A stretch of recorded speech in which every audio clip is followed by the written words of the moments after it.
I've been living in Thailand about 8 months now. And up until yesterday, I had never had a situation where it was uncomfortable or somewhat confrontational.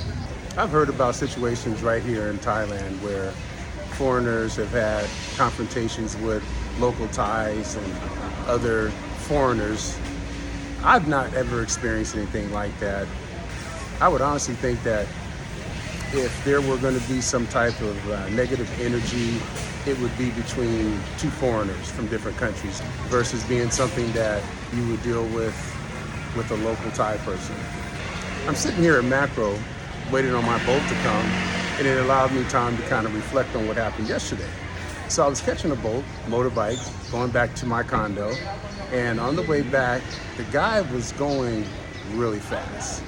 Now, mind you, it's already relatively dangerous to be riding on a motorbike here in Southeast Asia, but I've kind of become accustomed to it. But I wear my helmet, and I expect that the person driving the car is practicing at least, your basic safety standards.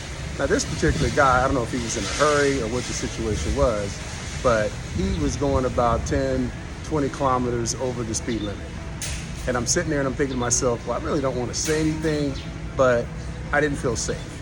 And so I tapped him on the shoulder and I kind of motioned for him to slow down. So he slowed down a little bit, but once we made a couple of turns, I looked up and he was doing the same thing all over again. And so now I'm starting to get a little bit of an attitude, okay? Now this had nothing to do with me being a foreigner or me being a Black American and him being Thai. This is probably how he drove everybody when they got on his bike.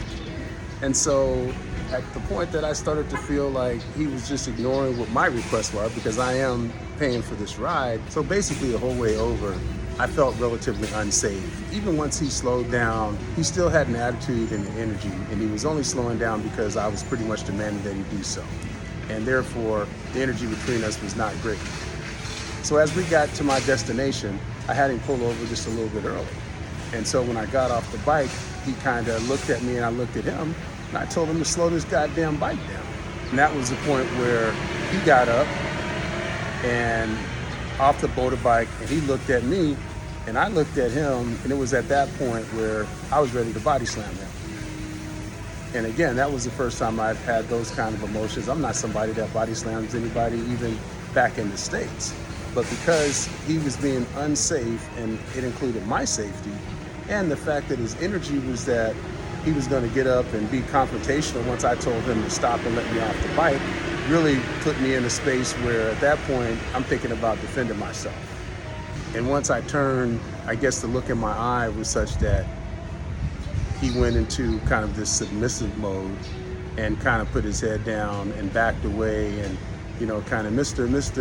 And I paid him and I told him, slow this bike down. Somebody's going to get hurt. And I believe it was at that point where he realized that he had crossed a line and that he had pushed a button that I don't think he intended to push. I went to command voice, I went to command language, and by this time, we were standing near a 7-Eleven. And so there were people outside, and they were kind of watching this thing. And I realized that because I'm the big Black American guy, and here's a 5'6" Thai dude that's having a heated conversation. But I made sure that I was non-aggressive, that I kept my distance, and that everybody could clearly see that I was really getting on him because I was using my hands to slow down. So anyway, that's my one time here in Pattaya where I've actually had a conversation that would be considered negative or a negative interaction. Again, nothing happened. I wasn't planning on anything happening, but I just wanted to impress upon this person that I'm not going to sit on the back of this motorbike and let you weave in and out and, going 60 or 70 miles an hour. If you want to do that with your life, that's fine. They asked for the ratings after the ride. I gave them a 0 rating star-wise, and I complained enough online that they said they would never send that individual to pick me up again. So life in Thailand isn't always roses, but it's like that at home as well.